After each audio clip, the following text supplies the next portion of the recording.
우리 한 목소리로 함께 읽겠습니다. 시작. 시온에 따라 노래할지어다. 이스라엘아 기쁘게 부를지어다. 예루살렘 따라 전심으로 기뻐하며 즐거워할지어다. 여호와가 내 형벌을 제거하였고 내 원수를 쫓아냈으며 이스라엘 왕 여호와가 내 가운데 계시니 내가 다시는 화를 당할까 두려워하지 아니할 것이라. 그날에 사람이 예루살렘에 이르기를 두려워하지 말라. 시온아 내 손을 늘어뜨리지 말라. 너의 하나님 여호와가 너희 가운데 계시니 그는 구원을 베푸실 전능자이시라. 그가 너로 말미암아 기쁨을 이기지 못하시며 너를 잠잠히 사랑하시며 너로 말미암아 즐거이 부르며 기뻐하시리라 하리라. 이는 하나님의 말씀입니다. 아멘.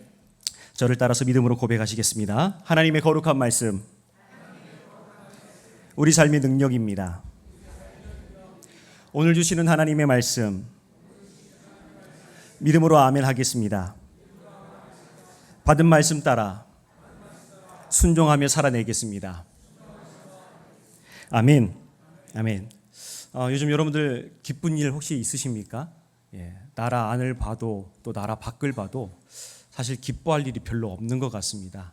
온통 혼란이고 전쟁이고 어려움들의 소식을 접하다 보니까 어디에서 기뻐해야 될지 참 도통 알 수가 없습니다. 그런데 저희 아이들을 보니까요, 굉장히 단순하더라고요.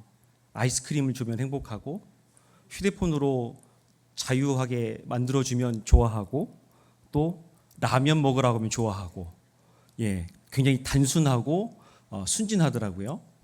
한편은 좀 부러웠습니다. 분명히 저도 그럴 때가 있었던 것 같은데 어느샌가 어떤 조건이 맞아야만 기뻐할 수밖에 없는 그런 현실들을 보면서 참 개인적으로 안타까웠습니다.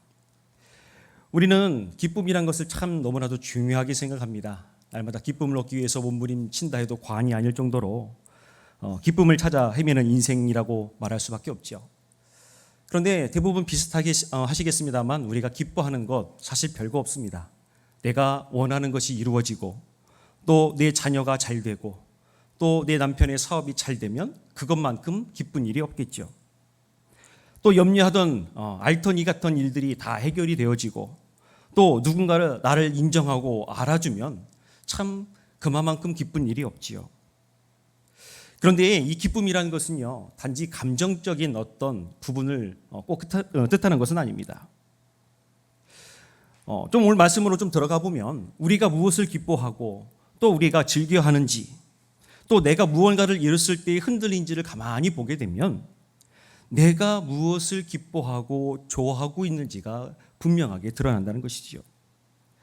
그래서 마태복음 6장 21절을 보면 예수님께서 내 보물이 있는 그곳에는 내 마음이 있다라고 말씀하셨죠.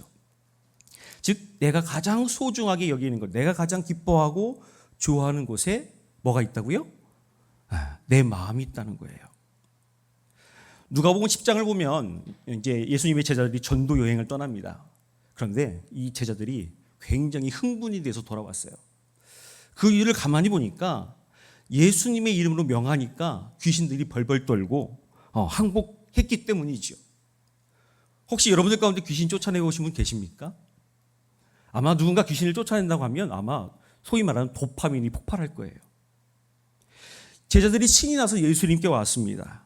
그러자 예수님께서 뭐라고 말씀하시냐면 귀신들이 너희에게 항복하는 것으로 기뻐하지 말고 너희 이름이 하늘에 기록된 것으로 기뻐하라, 이렇게 말씀하시죠. 한마디로 말하면 무엇을 이루었는가, 무엇을 일으켰는가라는 것으로 기뻐하지 말고 누구에게 속해 있는가라는 것을 통해서 기뻐하라는 예수님의 말씀이죠. 그렇다면 과연 하나님은 누구를 기뻐하실까요? 우리는 하나님이 흥미롭고 정결하고 늘 말씀에 순종하는 교회 오빠 같은 사람들을 좋아하실지도 모른다고 생각합니다. 물론 하나님은 거룩히 구별된 삶, 또 순종하는 삶을 매우 기뻐하시지요. 그러나 오늘 본문 말씀을 보면 거기서 더 한 걸음 나아갑니다. 누구를 기뻐하시냐면 심판받아 마땅한 자기 백성, 그 백성을 하나님께서 친히 구원하시고 또 사랑하며 기뻐하신다라고 말씀하고 있는 것. 즉 내 마음에 들지 않더라도 그 백성을 사랑하시고 기뻐하신다라고 본문은 말씀하고 있는 것이죠. 오늘 본문 말씀 17절 말씀 한번 같이 읽어볼까요? 시작. 그가 너로 말미암아 기쁨을 이기지 못하시며 너를 잠잠히 사랑하시며 너로 말미암아 즐거이 부르며 기뻐하시리라. 아멘. 그런데 이 말씀을 들은 이스라엘 백성들은요, 특히 남유다 백성들은요, 하나님을 잘 섬기던 사람들이 아닙니다. 스바냐 3장 1절을 보면 예루살렘에 대해서 뭐라고 말하냐면 패역하고 더럽고 포악한 성읍이다, 이렇게 말합니다. 하나님의 도성으로 불리는 예루살렘이 그렇게 추악한 곳이라는 거예요. 그런데 우리가 성경을 쭉 보면 어떻습니까? 이스라엘 백성들, 남유다나 북이스라엘이나 똑같지요.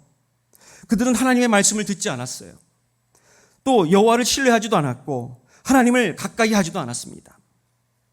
그렇기 때문에 오늘 본문 말씀의 제목, 오늘 수요 기도의 말씀인 그가 너로 인하여 라는 말씀을 우리가 제대로 이해하려면 먼저 이스라엘 백성들, 특히 오늘 본문 말씀의 배경이 되는 남유다 백성들이 얼마나 하나님 앞에 죄악되었는가라는 것을 우리가 먼저 깨달아야 된다는 것이죠. 왜냐하면 심판의 엄중함을 알지 못하면 하나님의 은혜가 얼마나 깊고 큰지를 우리는 알 수 없는 것이죠. 또 하나님께서 가증 여기시는 죄를 우리가 가볍게 생각한다면 우리가 바라다보고 있는 십자가가 너무나 작기 때문이지요. 스바냐는 요시야 왕 때 활동했던 선지자로 알려져 있습니다. 당시 남유다는 어떻습니까? 므낫세에 이어서 아몬의 통치를 뒤이은 그런 시기였습니다. 므낫세라는 왕은 어떤 왕입니까? 55년 동안 다스리면서 남유다 백성들을 악의 구렁텅이, 우상 숭배를 하게 만드는 원흉이 되죠. 그래서 열왕기하 21장 예를 보면 바알의 제단과 아세라 목상을 세웠고 또 하늘의 1월 성신을 섬기게 되죠. 심지어는요, 하나님의 그 성전 안에도 우상이 들어옵니다. 그리고 지난번에 말씀 나눴듯이 몰렉에게 누구를 드렸어요? 제사를 했어요? 자기 자녀를 불에 태워 죽이는 인신 제사를 드렸어요. 사랑하는 여러분, 죄는 한 번 일어나면 사건에 불과합니다. 한 번쯤 그럴 수 있다라고 여길 수 있을지도 모르겠어요. 그런데 이 죄가 계속해서 반복이 되면 뭐가 됩니까? 습관이 돼요. 습관이 되고 이것이 계속 반복되어지고 한 세대가 지나게 되면 결국 그것이 죄가 죄인지 모르는 문화가 되어버리고 맙니다. 스바냐 선지자가 말씀을 전했던 남유다의 시대도 그랬습니다. 죄가 너무나 익숙해서 죄가 죄인지 모르고 지냈던 그런 시대였지요. 성전은 남아 있었지만 하나님의 백성들의 마음은 성전을 이미 떠난 지 오래입니다. 예배의 모양과 형식은 남아 있었지만 삶의 중심은 다 우상에게 뺏겨버렸어요. 신앙의 언어는 유창했고 누구보다 화려했지만 하나님을 전심으로 전적으로 신뢰하고 의지하지 않았던 때가 바로 요시야 왕 때입니다. 그래서 스바냐 1장 5절을 보면 뭐라고 말씀합니까? 그들이 여호와께 맹세하면서 동시에 말감을 가리켜 맹세했다라고 말씀합니다. 다시 말하면 하나님을 완전히 버린 것도 아니에요. 그렇다고 완전히 우상을 끊어낸 것도 아니고 완전히 우상만 섬기는 것도 아닙니다. 입술로는 하나님을 부르면서 어떻게 합니까? 마음으로는 다른 것들을 의지하는 것이죠. 하나님을 섬긴다고 제사하면서도 하나님만을 섬기지 않는 그 모습이 바로 남유다의 모습이었던 것이죠. 바로 이 모습이 하나님께서 가증 여기시고 하나님께서 책망하시는 죄라는 것이죠. 하나님을 믿지 않는 것도 심각한 죄이겠지만 그보다 더 심각한 죄는 무엇입니까? 하나님을 믿는다고 말하면서 내가 하나님의 자녀라고 말하면서 하나님을 선택지 중 하나로 여기는 것. 좀 더 우리가 쉽게 이해하기 위해서는 어떤 모습입니까? 하나님과 재물을 겸하여 섬기는 모습. 바로 그런 모습이죠. 오늘날 저와 여러분들의 삶 속에서 어떻습니까? 단지 우상의 모습만 바뀌었을 뿐이지 남유다와 별반 다르지 않는 것 같습니다. 여전히 돈과 성공이 먼저가 되어야 되고 또 자녀와 건강이 우상이 되어버리고 직분과 교회 내에서 영향력을 갖는 것이 무엇보다 중요하게 여겨지고 사람의 인정과 체면이 마음의 재단 위에서 누구와 다투고 있습니까? 하나님과 다투고 있는 거죠. 그래서 하나님은 점점점 밀어내고 나란 것을 내 원함, 내 기쁨으로 자꾸 내 마음을 가득 채우려고 하는 것이 바로 우리들의 모습이죠. 결국 우리는 입술로는 하나님을 버리지 않았다고 말하지만 중요한 순간에는 하나님의 말씀보다, 하나님을 예배하기보다, 하나님보다 내가 손해볼 것을 계산기를 두드리고 내가 얻을 것을 찾아서 그렇게 나아가는 모습들을 우리는 많이 보게 되죠. 또한 사람에게 인정받지 못하면 어떻습니까? 이 교회는 아닌가 봐. 여기는 아닌가 봐. 그렇게 신앙을 떠나고 하나님을 떠나는 사람들이 많아지고 있지요. 이는 하나님을 믿지만 하나님을 믿지 않는, 아니요, 믿는 것 같았지만 믿는 것도 아닌, 안 믿는 것도 아닌 그런 모습을 하고 있는 남유다의 모습과 동일하다는 것이죠. 요시야는 이런 어둠 속에서 무엇을 일으켰습니까? 종교개혁을 일으켰어요. 종교개혁. 성전을 수리하다가 율법책을 발견했습니다. 그리고 제사장으로 하여금 그 율법책을 읽게 하니까 우리가 그동안 하나님을 잘못 섬겼구나 하면서 자신의 옷을 찢으면서 회개했어요. 그리고 전에도 나누었지만 이전에도 없었던 정말 하나님께서 기뻐하실 만한 유월절을 회복시켰습니다. 그런데 어떻습니까? 왕 한 사람의 이 개혁이 정작 온 백성들의 영혼까지 개혁하지는 못했다는 것이죠. 우상의 형상은 부숴서 불태우고 다 가루로 만들어버릴 수 있었지만 우상을 사랑하고 우상을 섬기던 마음까지는 온전히 고치지 못했어요. 제단은 무너뜨릴 수 있었지만 탐욕과 고집과 교만에 또한 거짓에 길들여진 그 남유다 백성들의 그 내면은 여전히 남아 있었던 것이지요.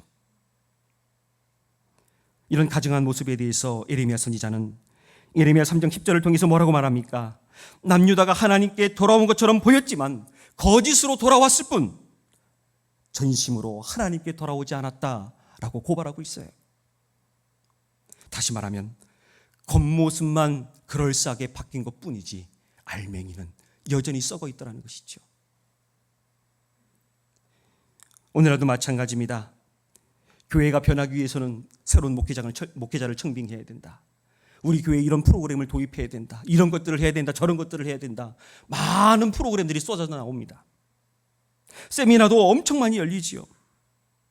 그렇게 하면 교회가 달라지고 변화되고 부흥될 수 있다고 그렇게 생각합니다.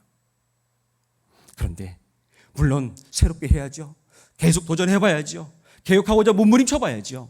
그런데 중요한 것은 우리의 마음이 하나님께 돌아오지 않는다면 그 어떤 것을 바꾸고 어떤 노력을 한다 하더라도 우리의 욕망과 교만은 그대로 남아있을 수밖에 없다는 사실이죠. 그렇기 때문에 오늘 이 시간 저와 여러분들은 오늘 이 스바냐 말씀 앞에서 우리에게, 나 자신에게 스스로 자문해야 돼요. 나는 정말 하나님께로 돌아왔는가? 아니면 하나님께 돌아온 모습만 갖추고 있는가? 바로 이런 시대의 스바냐는 여호와의 큰 날, 여호와의 심판의 날을 선포했습니다. 스바냐 1장 14절에서 15절 말씀 같이 읽습니다. 시작. 여호와의 큰 날이 가깝도다. 그날은 분노의 날이요 환난과 고통의 날이요 황폐와 패망의 날이요 캄캄하고 어두운 날이요. 아멘. 여호와의 날은요, 선지서를 통해서 계속 반복되는 주제 중에 하나입니다. 하나님께서 너희를 심판하신다. 열방을 심판하신다. 그런데 우리가 가볍게 보는 것은 뭐냐면 이스라엘 백성들이 심판받는 내용이에요. 즉 열방은 심판하신다라는 것은 굉장히 크게 보는데 특히 이스라엘 백성들은 그랬지요. 열방에 대한 심판은 고대하고 사모했지만 자신들이 심판당할 거에 대해서는 심각하게 생각하지 않았어요. 마찬가지로 하나님의 백성이라 불리던 남유다를 향한 심판의 말씀이기도 하지요. 그들에게는 성전도 있었고 그들이 목숨처럼 여기는 다윗의 혈통도 있었습니다. 그리고 오랜 시간을 이어온 전통도 있었어요. 그런데 그 모든 것들이 회개하지 않는 백성, 하나님과 우상을 겸하여 섬기는 그 백성들을 지켜주지는 못했습니다. 사랑하는 우리 운양교회 성도 여러분, 하나님의 백성이라는 이름은 우리에게 주어진 면벌부가 아니라는 사실을 기억할 수 있게 간절히 바랍니다. 내가 그 이름이 있다고 해서 다 얻은 것이 아니에요. 오히려 하나님의 백성이라는 그 이름에는 무엇이 있습니까? 하나님 앞에서 거룩하게 살아가도록 부르심받은 언약의 책임이 있다는 사실이죠. 다시 말하면 그 이름에는 그 이름에 걸맞는 책임이 부여된다는 것. 그렇기 때문에 하나님은 우리가 교회에 오랜 시간 다녔다고 해서, 아니면 어떤 직분을 맡았다고 해서 우리 마음속에 있는 거짓과 탐욕과 교만과 숨겨진 죄를 덮어주시지 않는다는 것이죠. 그러나 스바냐서에는 이런 하나님의 심판보다 더 크신 하나님의 긍휼과 회복의 약속도 기록되어 있습니다. 다시 말하면 하나님은 죄를 반드시 심판하시지만 하나님께 피하며 하나님께 회개하는 자들은 하나님께서 외면하시지 않는다는 것이죠. 그래서 스바냐서 2장 3절은 이렇게 말씀합니다. 같이 읽습니다. 시작. 너희는 여호와를 찾으며 공의와 겸손을 구하라. 너희가 혹시 여호와의 분노의 날에 숨김을 얻으리라. 아멘. 여기서 숨김을 얻으리라, 이 말은요, 단순히 어떤 것을 감춘다는 의미만을 가지지 않습니다. 여기에는 소중한 것을 좀 안전하게 지키는 것, 또 하나님의 심판 가운데서도 잃어버리지 않도록 붙드시는 하나님의 은혜, 혹은 하나님의 정하신 때까지 하나님께서 보호하신다라는 의미를 가지고 있습니다. 그렇기 때문에 하나님의 심판의 날, 여호와의 큰 날에 가장 안전한 곳은 어디입니까? 심판받지 않는 장소가 아니라 하나님의 긍휼 아래가 가장 안전한 장소라는 사실이지요. 그리고 선지서들이 계속 말하고 있는 남은 자도 마찬가지예요. 남은 자는 어떤 사람들입니까? 자기의 힘으로 살아남은 자들이 아닙니다. 소위 세상에서 말하는 강한 자가 살아남는 것이 아니라 끝까지 살아남은 자가 강하다고 말하는 그런 논리가 아니라 오히려 하나님께서 그를 은혜로 붙드시고, 오히려 하나님께서 그를 꺾으셔서, 교만을 꺾으셔서 겸손하게 하시고, 하나님의 이름만 의지하게 하셨기 때문에 하나님께서 남겨주신 사람이 될 수 있는 것이죠. 그렇다면 우리는 여기서 궁금증이 생깁니다. 과연 여호와를 찾지도 않고 숨김받을 자격조차 되지 않는 사람들은 과연 어떻게 될 것인가? 그런데 놀랍게도요, 하나님은 소수만 보호하시는 것으로 끝내지 않으신다고 말씀하셨어요. 스바냐서를 계속해서 보니까요, 뭐라고 말씀합니까? 여러 백성의 입술을 깨끗하게 하신다. 또 교만하고 자랑하는 자들을 제거하신다. 곤고하고 가난한 백성을 남겨두신다. 절뚝거리는 자를 구원하고 쫓겨난 자를 모으신다라고 스바냐서는 말씀하고 있어요. 그렇기 때문에 구원은 무엇입니까? 자기 힘으로 자기를 고쳐서 하나님께 나아가는 일이 아니에요. 이 말씀을 보면 다 누가 행하시는 일입니까? 하나님께서 행하시는 일들이에요. 내가 할 수 있는 것은 아무것도 없어요. 하나님께서 죄 가운데 있는 자기 백성을 찾아오셔서 그 백성을 붙드시고 그 백성을 새롭게 하시고 다시 하나님께로 돌아오게 하시는 일, 그 일을 누가 하신다고요? 하나님께서 하신다는 것이죠.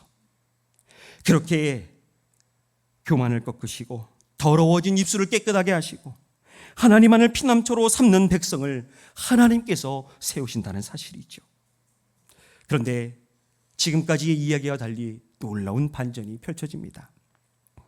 스바냐 3장 14절 오늘 본문 말씀 함께 크게 읽어보겠습니다. 시작. 시온에 따라 노래할지어다. 이스라엘아 기쁘게 부를지어다. 예루살렘에 따라 전심으로 기뻐하며 즐거워할지어다. 아멘. 조금 전까지만 해도 하나님은 예루살렘을 향해서 뭐라고 말씀하셨습니까? 패역하고 더럽고 책망받을 만한 성읍이다. 계속해서 부정적인 요소로 말씀하셨지요. 그런데 우리가 분명히 하나님의 심판 앞에서 기억해야 될 것은요, 하나님은 패역함을 기뻐하신 것이 아니라 패역한 백성을 죄 가운데 두시지 않고 하나님께서 친히 그들을 정결하게 하시고 그렇게 회복된 하나님의 백성을 기뻐하셨다는 사실이에요. 단순하게 위로하고 기뻐하신다가 아니라 부정한 백성을 하나님께서 정결하게 하시고 그 정결함을 보시면서 하나님께서 기뻐하셨다라고 말씀하시는 것이죠. 그렇다면 더 세부적으로 보면 스바냐 선지자는 무엇 때문에 기뻐하라 이렇게 선포하고 있을까요? 15절부터 17절을 보면 세 가지로 밝혀주고 있습니다. 먼저 첫 번째로 하나님께서 형벌을 제거하셨기 때문에 기뻐해야 된다고 말씀하고 있는 것이죠. 오늘 본문 말씀 15절 한번 읽어봅니다. 시작. 여호와가 내 형벌을 제거하였고 내 원수를 쫓아냈으며. 아멘. 여기서 형벌은요, 단순한 어떤 힘든 일일 수도 있고요, 여러 가지 모양일 수 있어요. 그런데 본질적인 의미는 죄에 대해서 내려진 하나님의 정당한 심판의 판결을 말합니다. 그런데 하나님께서 뭐라고 말씀하셨어요? 내 형벌을 제거하셨다. 누가요? 여호와께서. 심판을 내리신 분이, 형벌을 내리신 분이 그거를 제거하셨대요. 이는 하나님의 백성이 그 죄값을 다 치렀기 때문이 아닙니다. 또 자기 힘으로 그 문제를 해결했기 때문도 아니에요. 하나님께서 친히 심판의 판결을 거두시고 원수를 쫓아내셨기 때문인 줄 믿습니다. 그렇기 때문에요, 우리가 기뻐해야 하는 첫 번째 이유는 환경이 좋아서, 환경이 회복이 돼서 문제가 해결돼서가 아니라 하나님과 우리 사이를 가로막았던 죄의 문제, 죄의 장벽이 허물어졌기 때문인 줄 믿습니다. 두 번째는요, 왕이신 하나님께서 우리 가운데 계시기 때문이다 라고 말씀하고 있어요. 우리 다시 한번 스바냐 3장 15절 하반절 읽어보겠습니다. 시작. 이스라엘 왕 여호와가 내 가운데 계시니 내가 다시는 화를 당할까 두려워하지 아니할 것이라. 아멘. 이스라엘 역사를 보면은요, 수많은 왕들이 있었죠. 그런데 그 왕들 중에 특히 남유다를 보면 선하다라고 여김받는 왕들이 손에 꼽아요. 두세 명이 될까 말까입니다. 결국 이스라엘의 왕들은 하나님께서 맡겨주신 백성들을 온전히 이끌어내지 못했고 그들을 살리지 못했어요. 오히려 더 죄악 가운데 밀어놓고 죽어라 죽어라 했던 것이죠. 특히 므낫세와 아몬, 아까 말씀드렸던 이 왕들은요, 하나님의 백성을 우상숭배로 끌고 갔어요. 그래서 요시아가 힘써 개혁했지만 아까 서론에도 말씀드린 것처럼 사람들의 그 마음까지 바꾸지 못했어요. 그런데 그 실패의 자리, 그 낙심의 자리에서 누가 왕으로 계신다고요? 하나님께서 왕으로 계신다. 이 모습 보면, 이 말씀 보면 무엇이 떠오르지 않습니까?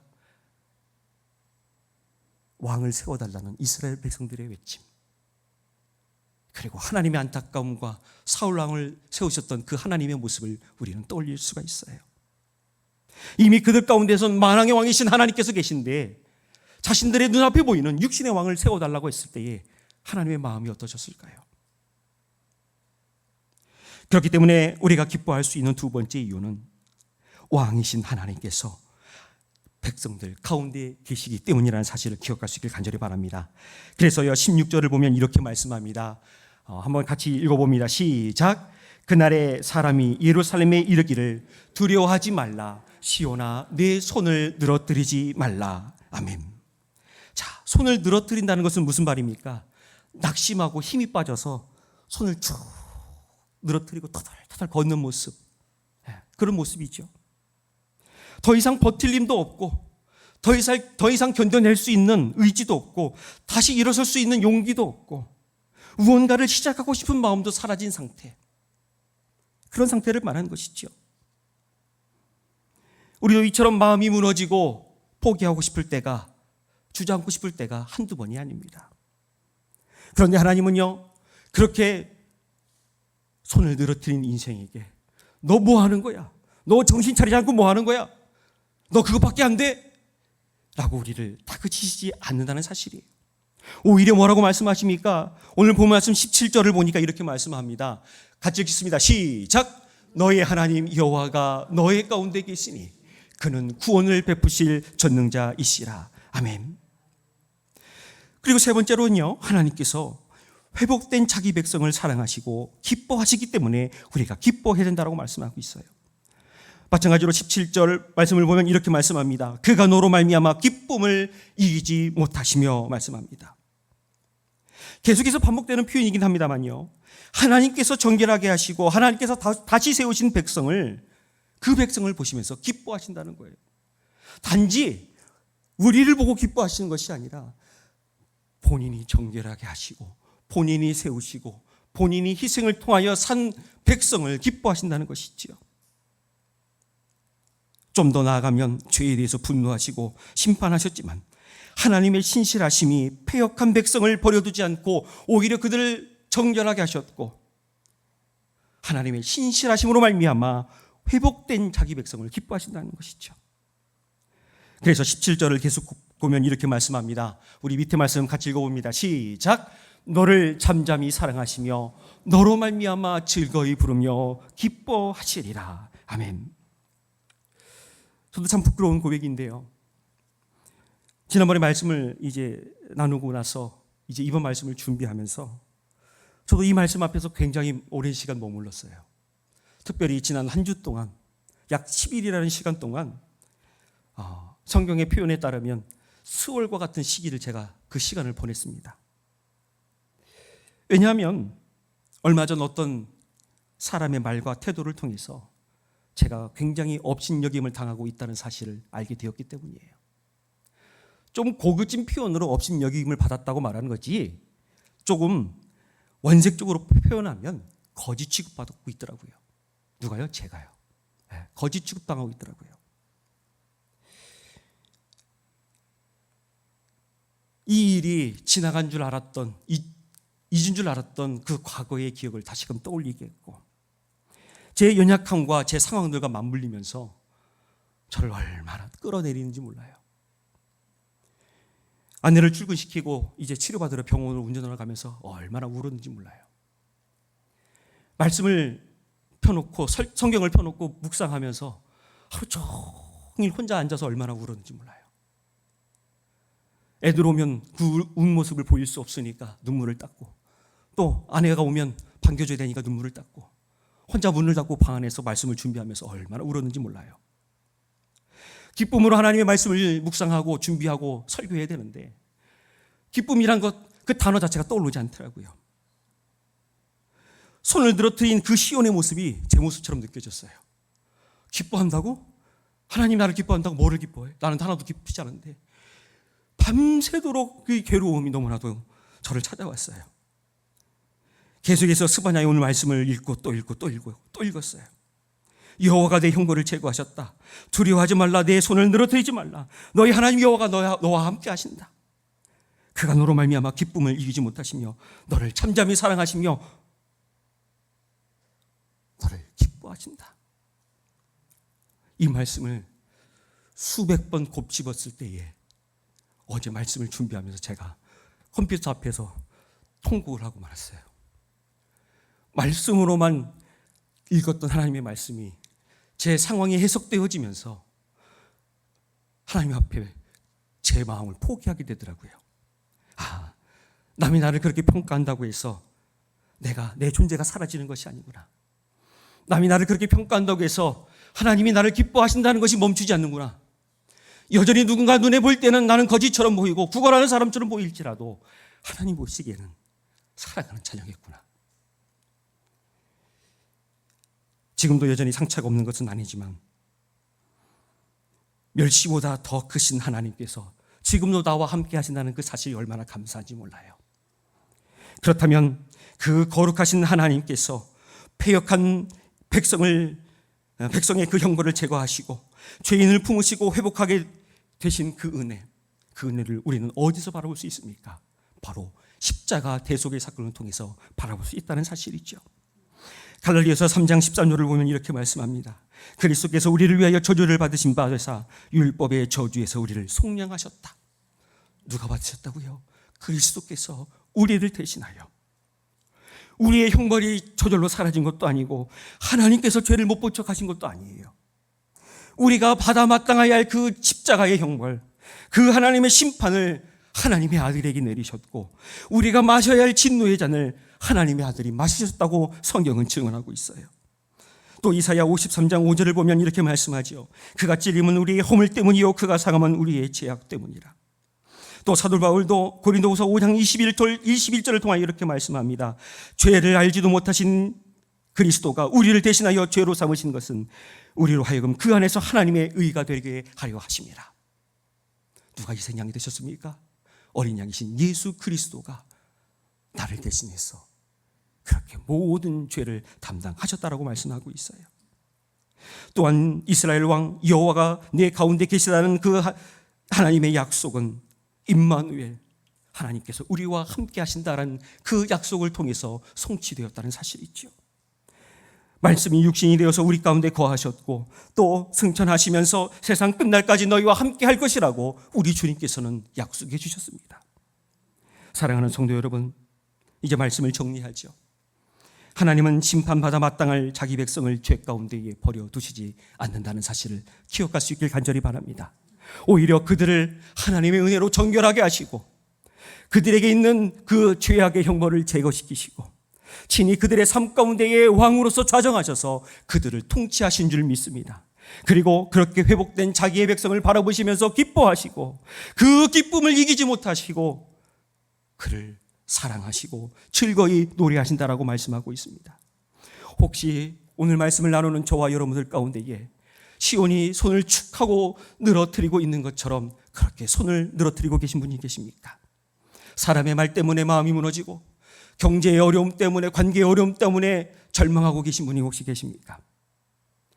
그렇다면 오히려 상처와 실패와 절망을 품고 괴로워하는 것이 아니라 그 모습 그대로 하나님께 가지고 나오는 저와 여러분들 되시길 간절히 소망합니다. 그리고 죄가 있다면 하나님 앞에 이러니 저러니 변명하는 것이 아니라 하나님 앞에 천부여 의지옵소서, 손들고 옵니다. 하나님 앞에 회개할 수 있는 주의 자녀들 되시기를 간절히 소망합니다. 그래서 우리의 형벌을 제거하시고 우리 가운데 계시는 하나님을 바라보면서 다시금 그 손에 힘을 얻을 수 있기를 간절히 소망합니다. 그래서 마지막으로 저를 따라해 보겠습니다. 그가 나의 형벌을 제거하셨습니다. 그가 나의 가운데 계십니다. 그가 나를 잠잠히 사랑하십니다. 그가 나로 말미암아 기쁨을 이기지 못하십니다. 이 고백이 늘어진 저와 여러분들의 손을 다시 들게 하고 메마른 저와 여러분들의 영혼에 다시 기쁨의 노래가 울려 퍼지기를 주님 이름으로 간절히 축복합니다.